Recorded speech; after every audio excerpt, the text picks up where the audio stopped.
नमस्कार। भारतीय जनता पार्टी प्रदेश कार्यालयामध्ये आयोजित पत्रकार परिषदेमध्ये आपल्या सगळ्यांचं स्वागत। मराठवाड्यातील अनेक जिल्ह्यामध्ये मोठ्या प्रमाणामध्ये पाऊस झाला, पूरस्थिती आहे। या पार्श्वभूमीवर काल मुख्यमंत्री देवाभाऊ यांनी पंतप्रधान नरेंद्र मोदीजी यांची भेट घेतली आणि मराठवाड्यासाठी भरीव मदत मिळावी अशी मागणी केली। पंतप्रधान नरेंद्र मोदीजी हे त्याबद्दल सकारात्मक आहेत आणि लवकरच मराठवाड्याच्या नुकसानीचा आढावा घेऊन त्याबद्दलचं एक आराखडा पंतप्रधान नरेंद्र मोदीजी यांच्याकडे सादर केला जाईल आणि मराठवाड्यातील ओला दुष्काळग्रस्त लोकांना जास्तीत जास्त मदत ही केंद्र सरकारकडून मिळणार आहे। आजपर्यंत 2,500 कोटी रुपये राज्य सरकारच्या वतीने पहिल्या टप्प्यामध्ये थेट शेतकऱ्यांच्या खात्यामध्ये देण्यात आलेले आहेत। मराठवाड्यामध्ये आता सध्या मोठ्या प्रमाणात चाऱ्याची टंचाई आहे। त्या पार्श्वभूमीवर अनेक संस्था, राज्य सरकार यांच्या वतीने चाऱ्याची व्यवस्था केली जाते। अनेक भागात निवाऱ्याचा प्रश्न देखील निर्माण झालाय। या पार्श्वभूमीवर भारतीय जनता पार्टीचे कार्यकर्ते रस्त्यावर उतरून लोकांना आधार देत आहेत, त्यांची राहण्याची व्यवस्था करतायत। राज्य सरकारच्या वतीने देखील प्रत्येक ठिकाणी लोकांच्या निवाऱ्याची, त्यांच्या जेवणाची व्यवस्था मोठ्या प्रमाणात केली जाते आणि या संकटाच्या काळात मराठवाड्यातील लोकांसोबत राज्य सरकार, महायुती आणि भारतीय जनता पार्टी अतिशय सक्षमपणे, खंबीरपणे उभी आहे। पहिल्या टप्प्यामध्ये 2,500 कोटी रुपयाची मदत झालेली आहे। दुसऱ्या टप्प्यामध्ये देवाभाऊंनी सांगितलेले आहे की दिवाळीच्या पूर्वी सर्व नुकसान झालेल्या शेतकऱ्यांना ही मदत केली जाईल। ज्यांचं नुकसान झालंय त्याला निकष बदलून कुठल्याही अटींविना मदत करण्याचं काम हे राज्य सरकारच्या माध्यमातून सुरू आहे आणि अशा पद्धतीची मदत ही राज्य सरकारच्या वतीने केली जात आहे। आज जनाब संजय राऊत यांनी पुन्हा एकदा सकाळी उठून बडबड केलेली आहे। खरं तर ते संजय राऊत आहेत की गांजय राऊत आहेत असा माझा त्यांना सवाल आहे, कारण गांजा घेऊन सकाळी बडबड करायची म्हणून मला कोणीतरी सांगितलं की ते संजय नाहीत तर गांजा आहेत। हे शब्द माझे नाहीत, माझ्या एका मित्रांनी मला सांगितलंय की अशा पद्धतीचं गांजा ओढून संजय राऊत आपली बडबड करतायत आणि भारतीय जनता पार्टी टीका करतायत, पंतप्रधान नरेंद्र मोदीजींवर टीका करतायत। त्यांची लायकी नाहीये, तुमची पात्रता नाहीये। अशा पद्धतीनं पंतप्रधान नरेंद्र मोदी सातत्यानं लोकांची मदत करत असतात। देवाभाऊ या संकटाच्या काळात लोकांसोबत खंबीरपणे उभे आहेत आणि असं असताना तुम्ही गांजा घेऊन व्यर्थ बडबड करतायत।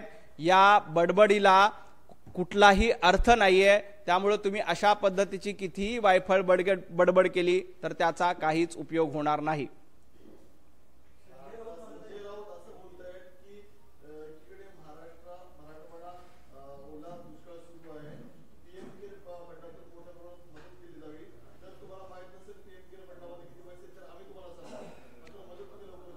पीएम केअर फंडात किती कोणाकडनं मदत झाली हे संजय राऊत यांनी सांगून टाकावं।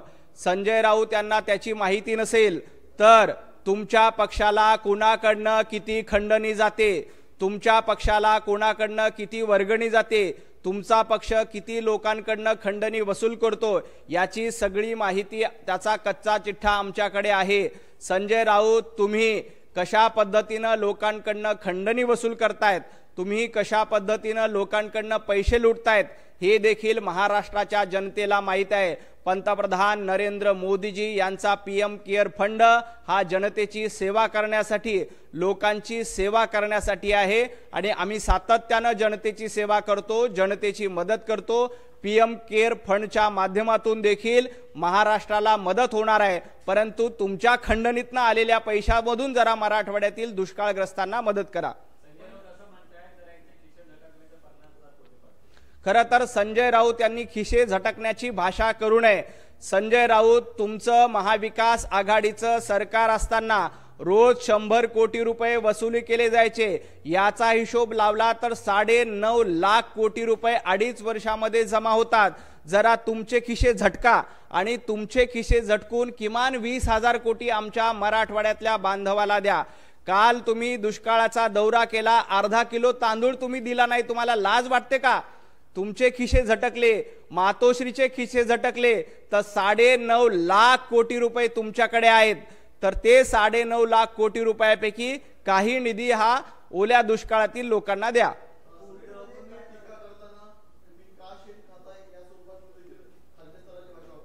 खरं तर शेण खाण्याची सवय संजय राऊत यांना आहे आणि जनतेनं विधानसभेच्या निवडणुकीला संजय राऊत आणि त्यांच्या मालकाला शेण खायला लावलेलं आहे. जनतेने तुम्हाला नाकारलेलं आहे. ज्या पद्धतीनं विधानसभेच्या निवडणुकीत देवाभाऊंच्या नेतृत्वात जनतेने आम्हाला आशीर्वाद दिले आणि संजय राऊत जनता जनार्दनाने तुमच्या तोंडावर शेण मारलंय, तुम्हाला शेण खायला लावलंय. लोकांनी विधानसभेला देवाभाऊंच्या नेतृत्वात महायुतीला आशीर्वाद दिले आणि तुमची अगरबत्ती सुद्धा पेटलेली नाही. त्यामुळं जनतेने कुणाला शेण खायला लावलेलं आहे हे संजय राऊत यांनी बघावं. जनता जनार्दनांचे आशीर्वाद देवाभाऊंच्या पाठीशी आहेत, तर तुमच्या थोबाडावर शेण मारण्याचं काम लोकांनी निवडणुकीत केलंय. इथून पुढे देखील ते करतील.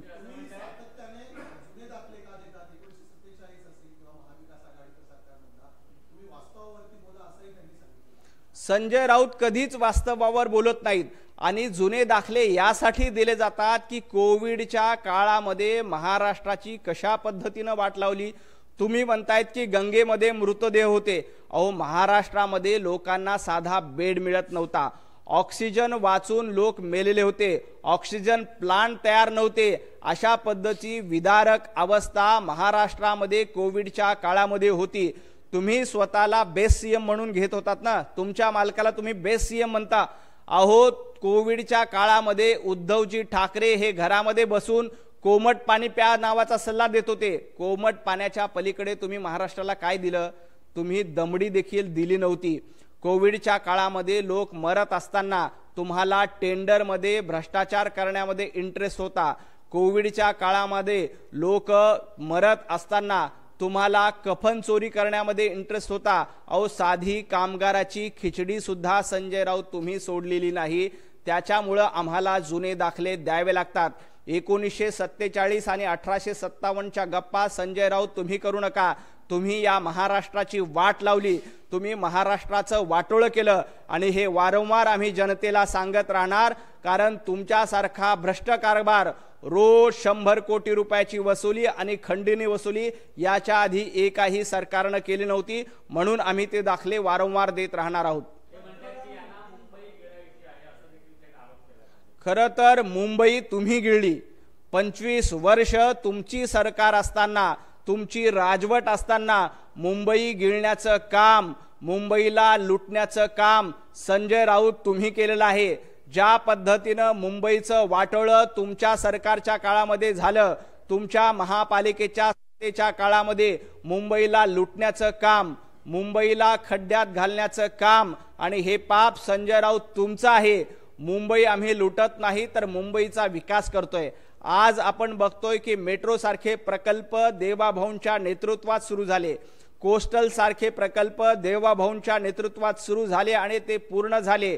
ज्या बीडीडी चाळीमध्ये घराची किंमत तुम्ही 50 लाख रुपये ठेवली होती, महाविकास आघाडीचं सरकार असताना, आदित्य ठाकरे त्या मतदारसंघाचे आमदार असताना बीडीडी चाळीच्या घराची किंमत तुम्ही 50 लाख रुपये ठेवली होती. तुम्हाला लाज वाटली पाहिजे. आम्ही तीच किंमत परवडणाऱ्या दरामध्ये लोकांना दिली आणि देवाभाऊंच्या नेतृत्वात त्या 550 लोकांना चाव्या वाटण्याचं काम हे आम्ही बीडीडी चाळीमध्ये केलंय.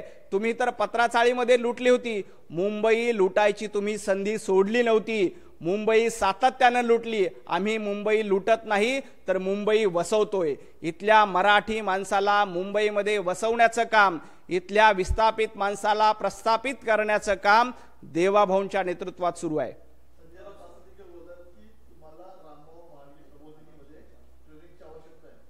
खरं तर भारतीय जनता पार्टी हे प्रशिक्षणावर सातत्यानं विश्वास ठेवते. आम्ही सातत्यानं ट्रेनिंग घेतोय, त्याचा आम्हाला अभिमान आहे.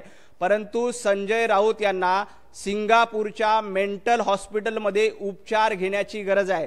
जगातलं सर्वोत्तम मेंटल हॉस्पिटल हे सिंगापूरमध्ये आहे आणि या सिंगापूरच्या मेंटल हॉस्पिटलमध्ये संजय राऊत यांनी आधी उपचार घ्यावेत। आम्ही रामभाऊ माळघी प्रबोधिनीमध्ये ट्रेनिंग घेतो, प्रशिक्षण घेतो, त्याचा आम्हाला आनंद आहे, परंतु संजय राऊत तुम्ही सिंगापूरच्या मेंटल हॉस्पिटलमध्ये जाऊन उपचार घ्या। हवे तर तुमच्याकडे पैसे नसतील उपचारासाठी तर मी लोकांकडनं वर्गणी जमा करेल आणि तुमच्या उपचाराचा खर्च लोकांच्या वर्गणीतून आपण करू, कारण तुमच्या डोक्यावर परिणाम झालाय। ज्या पद्धती तुम्ही वायफळ बडबड रोज सकाळी उठून करतायत, असंबंध बडबड तुम्ही करतायत, त्यामुळे तुमच्या डोक्यावर परिणाम झालाय हे सिद्ध झालंय आणि तुमच्या डोक्यावर परिणाम झाला असल्यामुळे तुम्हाला उपचाराची गरज आहे आणि ते उपचार सिंगापूरमध्ये सर्वोत्तम होतात। त्या मेंटल हॉस्पिटलमध्ये जाऊन आधी उपचार करायला तयार व्हा। खरं तर वंदनीय हिंदू हृदय सम्राट बाळासाहेब ठाकरे यांची शिवसेना कोणी संपवली असं जर का महाराष्ट्रातल्या जनतेला विचारलं तर त्याचं उत्तर एका वाक्यात येईल, ते म्हणजे संजय राऊत आणि उद्धव ठाकरे। तुम्ही बाळासाहेबांचे विचार सोडले आणि जनाब संजय राऊत झालात। तुम्ही आजान स्पर्धा घ्यायला लागलात। बाळासाहेबांचे विचार तेव्हा सोडले होते जेव्हा तुम्ही सोनिया गांधीच्या मांडीला मांडी लावून बसलात। ज्या पद्धतीनं सोनिया गांधींची गुलामगिरी करण्याचं काम, राहुल गांधींची दलाली करण्याचं काम सुरू केलं, त्याच दिवशी वंदनीय बाळासाहेब ठाकरे यांची शिवसेना तुम्ही संपवली आणि अशा पद्धतीची शिवसेना संपवल्यामुळेच 2024च्या विधानसभा निवडणुकीत जनता जनार्दनाने तुम्हाला घरी बसवलं।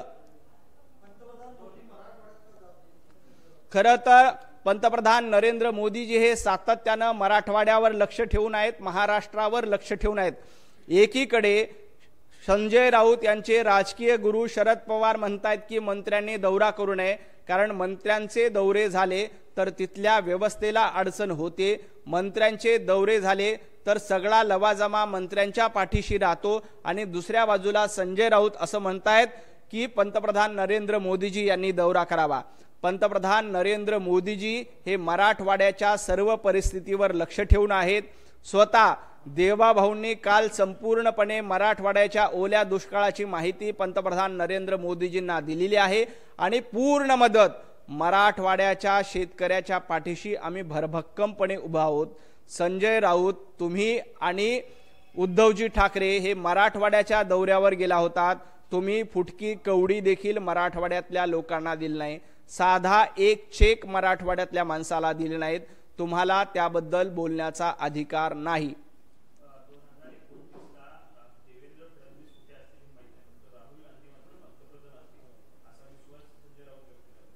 राहुल गांधी पंतप्रधान असतील अशा पद्धतीची भविष्यवाणी संजय राऊत भांडूपमध्ये बसून करत असतील तर संजय राऊत यांनी ज्योतिषी सांगण्याचा नवा धंदा सुरू केला आहे का? कारण देशातील जनतेने राहुल गांधींना 3 वेळेला पराभूत केलेला आहे, त्यामुळं कुडमुड्या जोशीचा धंदा जर का संजय राऊत यांनी भांडूपमध्ये बसून सुरू केला असेल तर त्याची आम्हाला कल्पना नाही। राहुल गांधी यांचं भवितव्य काय आहे हे देशातल्या जनतेला माहित आहे। संजय राऊत तुम्ही राहुल गांधी यांची दलाली करतायत, तुम्ही राहुल गांधी यांची कितीही दलाली केली तर जनता जनार्दन राहुल गांधी नावाच्या पप्पूला योग्य ती जागा वेळोवेळी दाखवून देईल। 2021 नंतर देवाभाऊंची कारकीर्द काय असेल हे जनता ठरवणार आहेत, संजय राऊत ठरवणार नाहीत। जनता जनार्दनाने देवाभाऊला 2014ला भरभरून आशीर्वाद दिले, देवाभाऊंचं काम बघून 2019ला भरभरून आशीर्वाद दिले आणि त्यानंतर 2024ला देवाभाऊंच्या नेतृत्वात 2/3 बहुमत 132 आमदार देवाभाऊंच्या नेतृत्वात निवडून आले। संजय राऊत तुमच्या नेतृत्वात भांडूप मधला नगरसेवक तरी निवडून येतो का?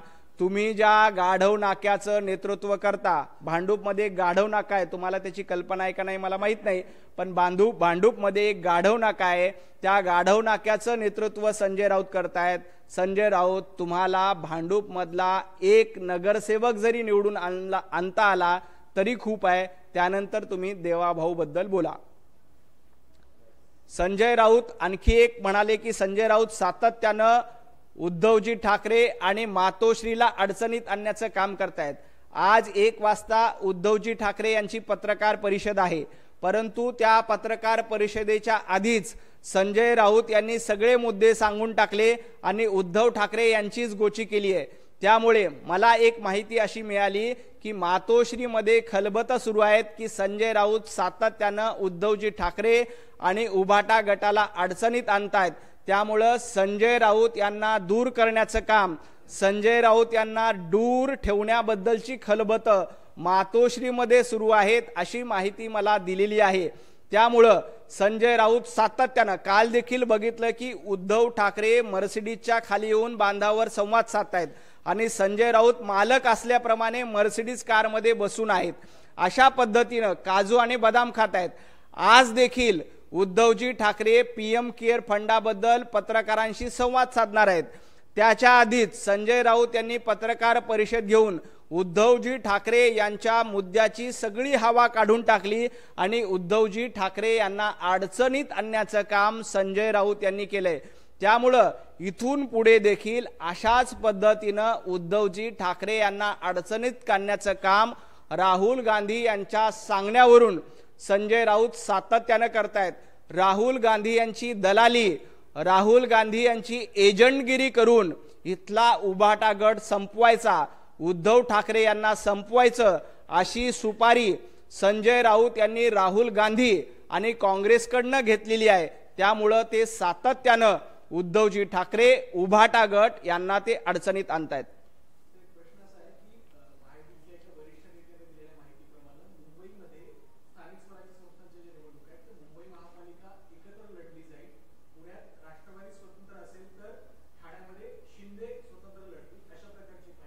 आमचा प्रयत्न असेल की स्थानिक स्वराज्य संस्था ह्या महायुती म्हणूनच लढू, मुंबई महापालिका महायुती म्हणूनच लढू, पुणे महापालिकेत देखील महायुती म्हणूनच लढण्याचा आमचा प्रयत्न असेल.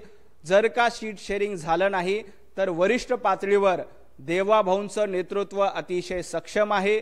देवाभाऊ असतील, अजितदादा असतील, एकनाथजी शिंदे असतील, तिघही एकत्र बसून याबद्दलचा निर्णय घेतील. परंतु महाविकास आघाडीच्या मात्र ठिकऱ्या उडालेल्या आहेत. महाविकास आघाडी ज्या पद्धतीनं कारभार करते, राज ठाकरे आणि उद्धवजी ठाकरे एकत्र येणार याच्या बातम्या जरी आल्या तरी काँग्रेसची पळताभुई थोडी झालेली आहे. हर्षवर्धन सपकाळ यांना आता काय करावं सुचत नाही. त्यामुळं महाविकास आघाडीच्या ठिकऱ्या उडाल्या हे मात्र स्पष्ट आहे.